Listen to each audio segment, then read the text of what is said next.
پہاڑوں کے دامن میں ایک جھیل تھی جو اتنی خاموش تھی کہ اس کے پانی میں جھانکنے والا انسان اپنے دل کی دھڑکن تک سن سکتا تھا۔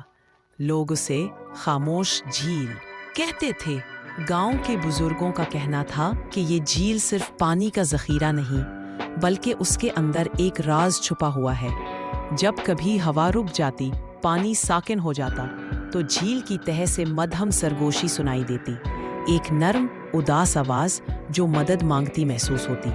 کچھ کہتے وہ ہوا کا فریب ہے، کچھ کہتے وہ پانی کے بلبلوں کی سرسراہٹ، مگر بوڑھی اماں خیر النساء کا کہنا تھا کہ یہ پری کی آواز ہے جو برسوں سے قید ہے، وہ صرف کسی سچی دعا کی منتظر ہے۔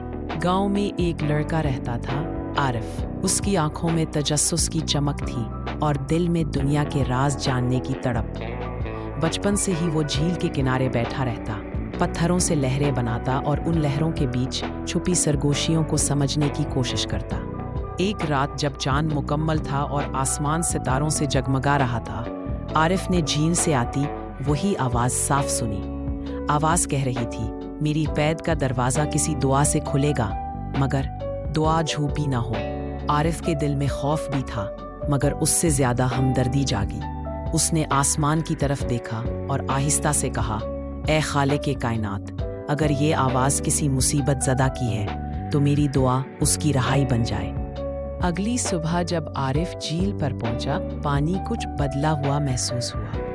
وہ پہلے سے زیادہ شفاف تھا، جیسے نیچے کوئی روشنی جل رہی ہو۔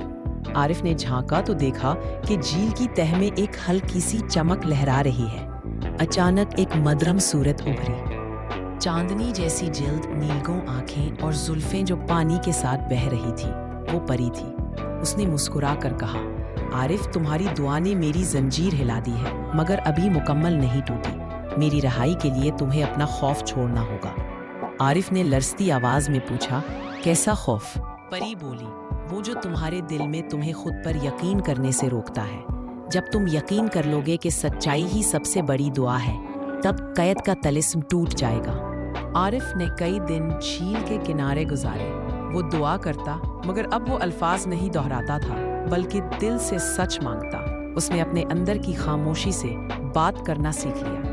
ہر بار جب وہ سچائی کے قریب پہنچتا، جھیل کا پانی لہرانے لگتا۔ ایک شام جب آسمان پر سرخی پھیل رہی تھی، عارف نے خود سے کہا، میں کسی جادو یا کرامت پر نہیں، صرف نیت کی پاکیزگی پر یقین رکھتا ہوں۔ یہ الفاظ کہتے ہی جھیل میں تیز روشنی پھیل گئی، ایک زوردار ہوا چلی اور پری کا عکس سطح پر ابھرا۔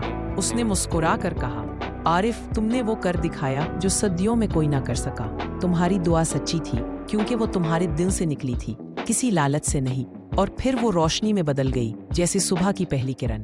اس رات کے بعد جھیل کی خاموشی ہمیشہ کے لیے بدل گئی۔ اب جب ہوا چلتی تو پانی کے ساتھ ہلکی سی دھن بچتی، جیسے کسی کی شکر گزاری ہو۔ گاؤں کے لوگ حیران تھے کہ اب جھیل کی گہرائی میں روشنی کیوں چمکتی ہے، مگر عارف جانتا تھا وہ روشنی اس پری کی نہیں بلکہ اس دعا کی تھی جو سچ بن گئی تھی۔ اس نے سیکھ لیا تھا کہ خاموش جھیل کی آواز دراصل ہر انسان کے اندر موجود سچائی کی پکار ہے، جو تبھی سنائی دیتی ہے جب دل خوف سے آزاد اور نیت پاک ہو۔ جھیل اب خاموش نہیں تھی، بلکہ وہ ہر سچی دعا کی گواہ بن چکی تھی۔